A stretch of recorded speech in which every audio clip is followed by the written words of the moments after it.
Alright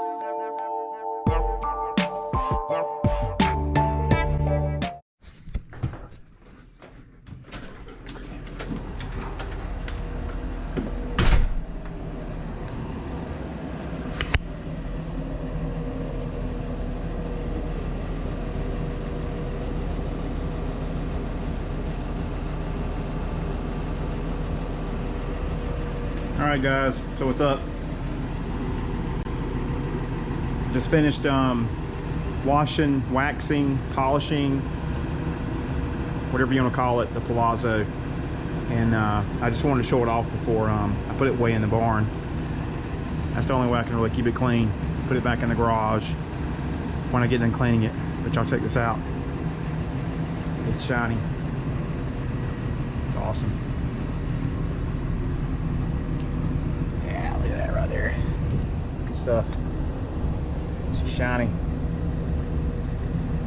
This is my reflection.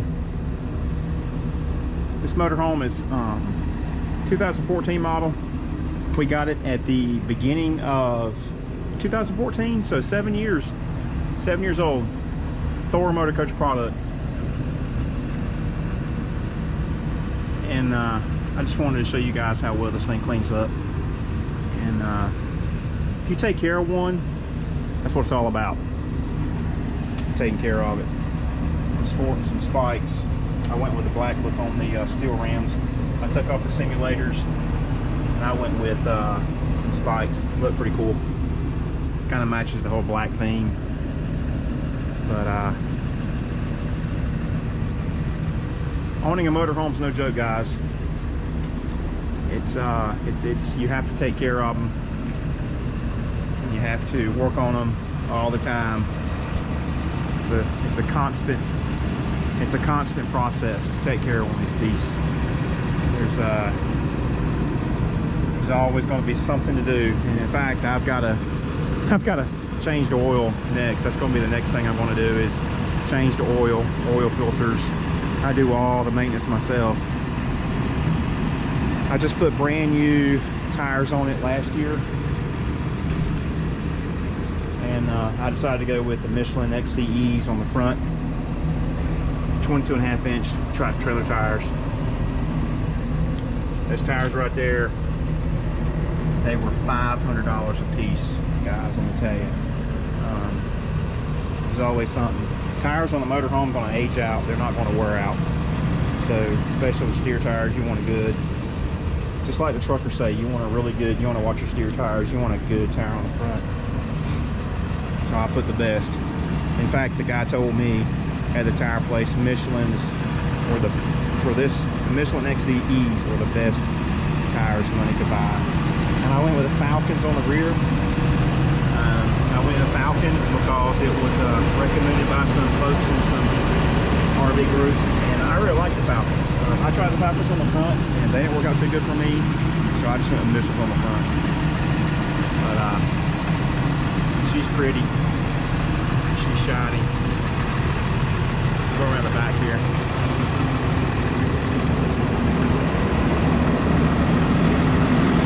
Sounded good. Cooling fans kicked in. Yep.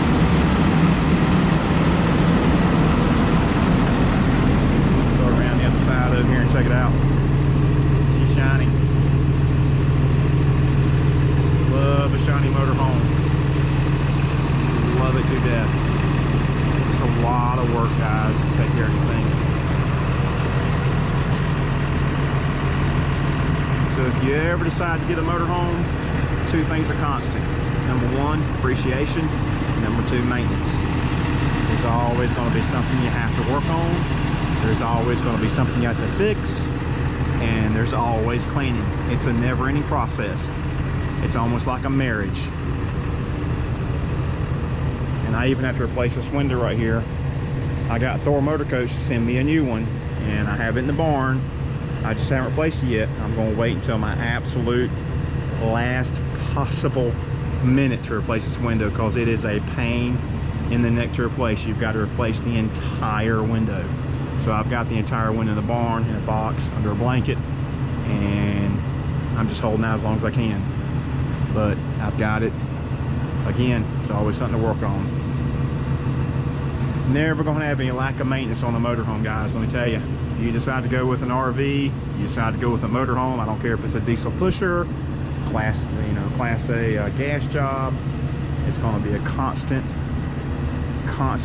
battle to maintain it and keep it operational. On my foot. Look. Oh no, here, I'll put it on YouTube. No, Let me see. it's okay. I won't put it on YouTube, it'll just be for us. Let me see. I got a boo-boo. Oh no, how'd you do that? Good God. I know. So you got burnt. No, I guess so. I don't know. Heck, I don't know. Okay.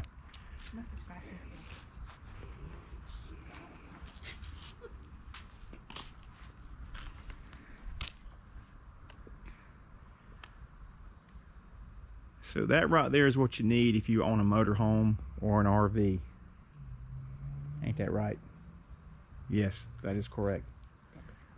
Because if you plan on keeping it for any length of time, you want to make sure you keep it in a storage building. Because if you don't, you leave it outside in the elements. I don't care if you leave it in a storage lot, it's going downhill quick. So just remember this. When you decide to buy a motorhome or an RV, a trailer, whatever, and you can't keep it at home, you better make sure you find some storage that has enclosed storage.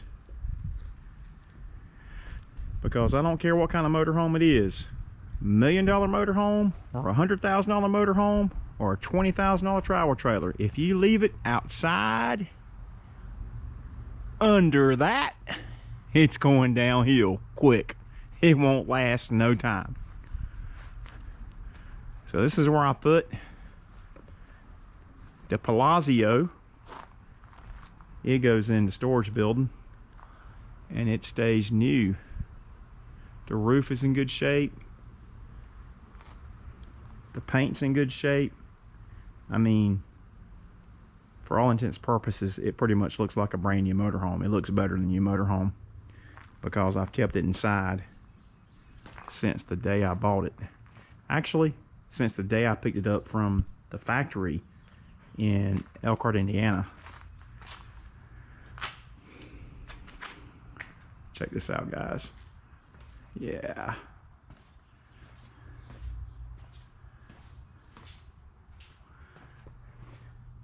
Yep. If you get one of these bad boys, you better have somewhere to store it inside. Yeah. Probably couldn't go with a bigger one if I wanted to, but this is big enough. Because the one lesson I've learned from owning an RV, well, this is my fourth one. We started out with a 24-foot travel trailer, went to a 35-foot fifth wheel, then went to a 40-foot toy hauler, and finally went to this, a diesel pusher. So a couple of lessons I learned along the way is store it inside a building if you want to keep it for any length of time. Because the fact of the matter is, once you buy one of these bad boys, getting rid of it is almost next to impossible, because they literally depreciate beyond your wildest dreams. So really getting rid of it's not an option, because nobody's going to want to pay you what you think it's worth. So I keep it in a storage building where it can stay new for as long as I decide to keep it. Y'all have a good one. Check y'all later.